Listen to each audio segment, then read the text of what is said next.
Magandang hapon mga master. At natuloy din yung ating mamahuan mga master. Yung gagamitan natin, yung rod natin, Sea-Night Kraken na medium heavy rod, 2.4 meters. Yung reel naman natin, Sea-Night din, Sea-Night Windrunner 3, LP 5000X. Yan o. Yung braided line naman natin, Sea-Night Monster W82, 8 strand braided line mga master. 15 pounds, tapos yung leader line natin, Casking Covert Extreme na 20 LB. Sana makadali tayo mga master.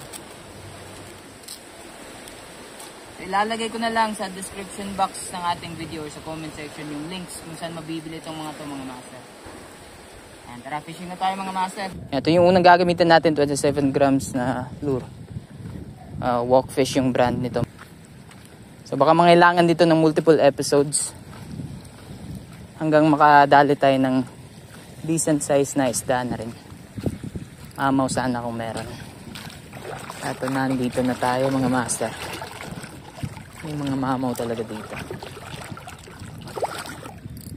Dito nadali yung pamingwit ko mga master. Nag live bait ako. Tapos hindi ko na open yung bail. Yun tinangay. Full set. Tinangay ng mamaw. Dito yun. So ito na yung rest back natin. Sana madali natin. May mga mamaw talaga dito.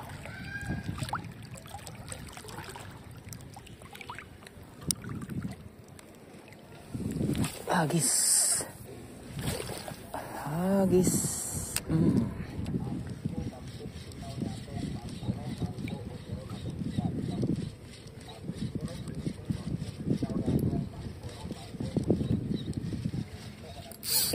Uy, nga. Mama ko mga master. Yan. Iyak. Ako naman. Ito natin drag. Sabi ko na nga ba. Uy, ayun, nakawala. Nakawala mga master. Ay. Sayang, walang gasgasing leader natin.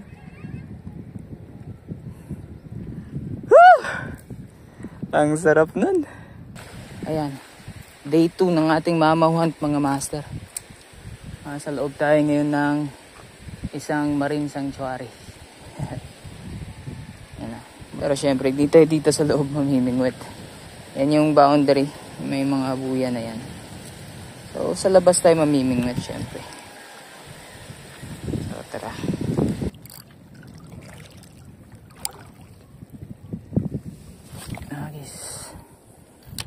Nandito lang yung hinahanap natin. Uy, strike. Uy, yun nga. Putol.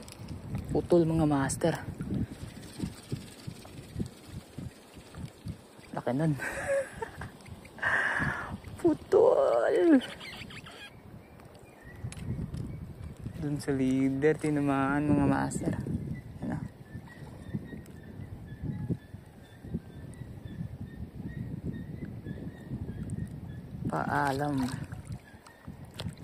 Paalam lure. Yan, so day 3 ng ating mamahuan mga master. Pa rin yung gagamitin natin. Let's go.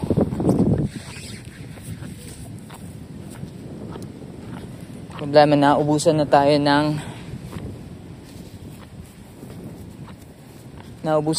malalaking lures mga master. Yung natitira na lang is yung ating mga paway lures. Tig 8 grams. Meron din naman tayong popper. Kaso nga lang maalon. Hindi din kaya mag-popper mga master. Gamit tayong minnow. Yan, sinking minnow from paway lures. 8 grams.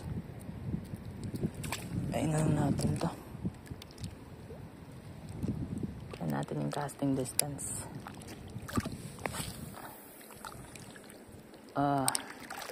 Ayos pa rin naman pala. Goods pa rin naman pala. Malayo pa rin. Abot ng tapon.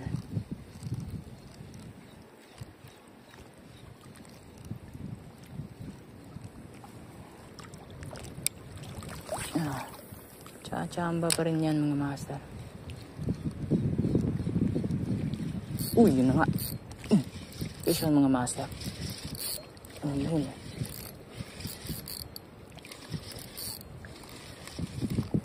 Bugaong. Bugaong nga. Bugaong mga master. Bugaong pa rin tayo. Ano? Sumabit, paulok.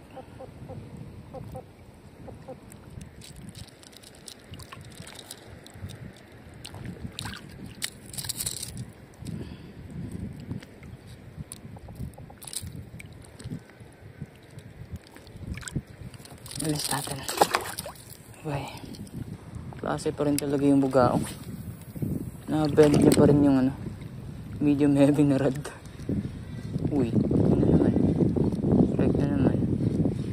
Uy, malaki yan. Ano naman yun? Malaki yun ah.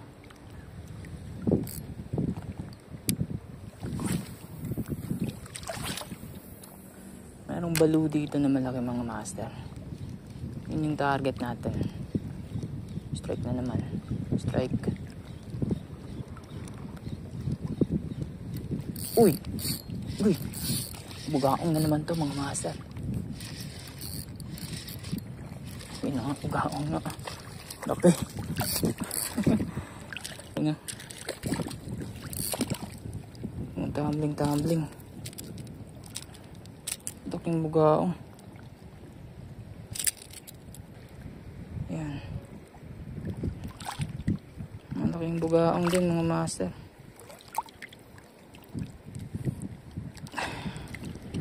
Release natin.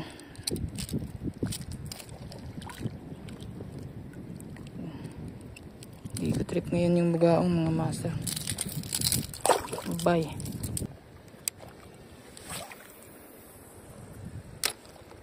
Baliw lang talaga yung target ko mga master.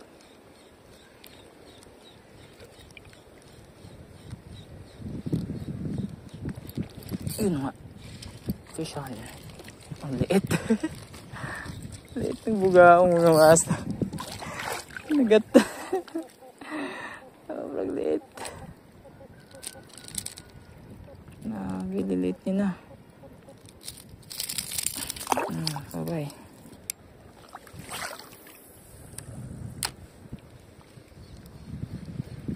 Ayan.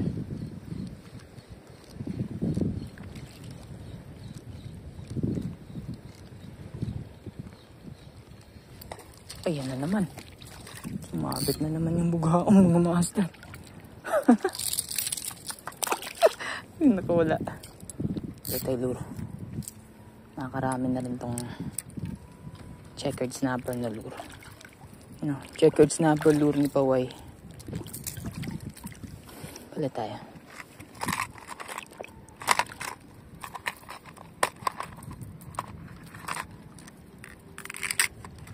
Ito, effective din to.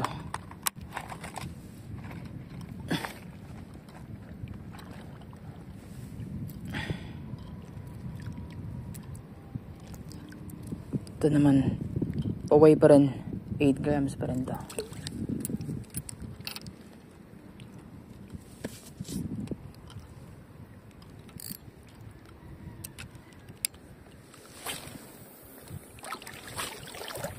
Agis.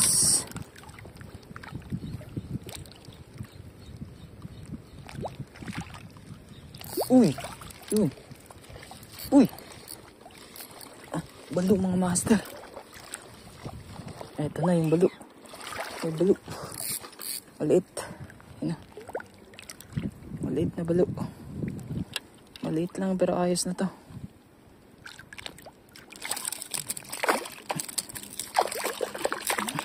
Sandali. Huwag ka na. Ayun. Balo. Ayos na rin yan. Ayos pa rin yan. Tara. Doon tayo sa gilid. Wala kasi akong pangtali. Ulan na rin yan mga master.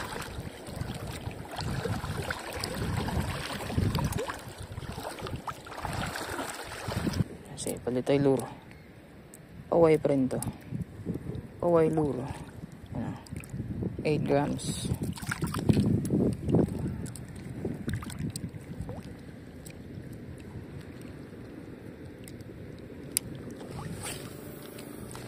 Hagis. Nasaan na kaya?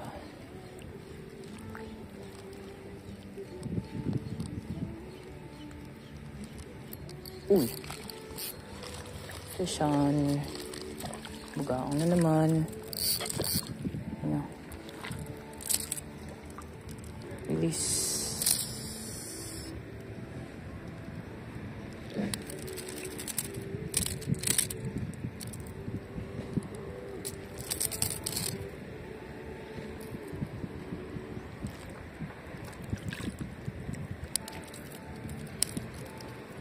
Nako.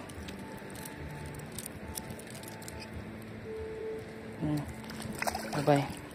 Ito mga masters ang fishing technique. Yung retrieve. Habis tayo. Yan. So maintain na retrieve mga master. Maintain yung speed tapos hinto mo konti. Yan. O yun nga. Session mga master. Kumakagat talaga sila kapag ganyan.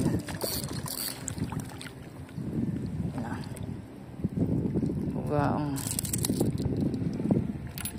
Hanggang di ko trip yung bugaong ngayon.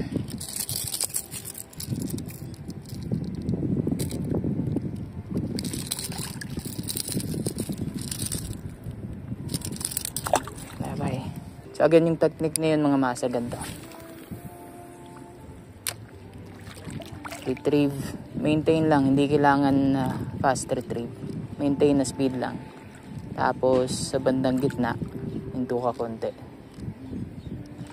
ganyan. Kapag maintain mo kasi yung speed mga master, madalas sinusundan yan ng isda. Tapos kapag nakita nilang huminto ng konti yung speed, yun na yung opportunity nila para umi-strike. I-strike talaga yan sila mga master. Yun ay kapag na-chambahan mong sumunod yung isda. So, pakiramdaman lang talaga yan. Ay.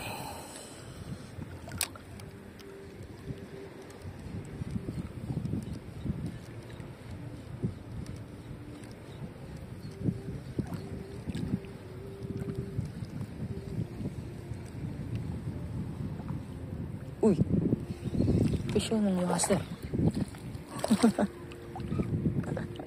Fish yun pa. Sumabit na naman yung bugaong. Pagdira.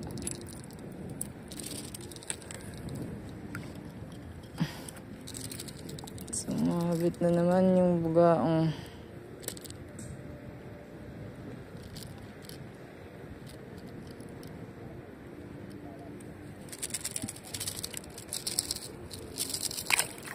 Yan, okay. Yan, at tatapusin muna natin dito yung ating mamaw hunt mga master. Mamaw hunt episode. Gamit yung medium heavy tackle ni Seanight. Ito. Yan. So, meron tayong na-encounter na issue mga master. Actually, nung day 1 pa lang to, nagkaroon siya ng issue dito mga master. You know?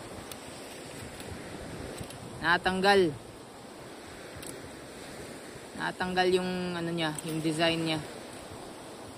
Ito may carbon ring, natanggal din. Hindi maganda yung pagka-glue niya mga master. Pero umiikot pa rin naman yan.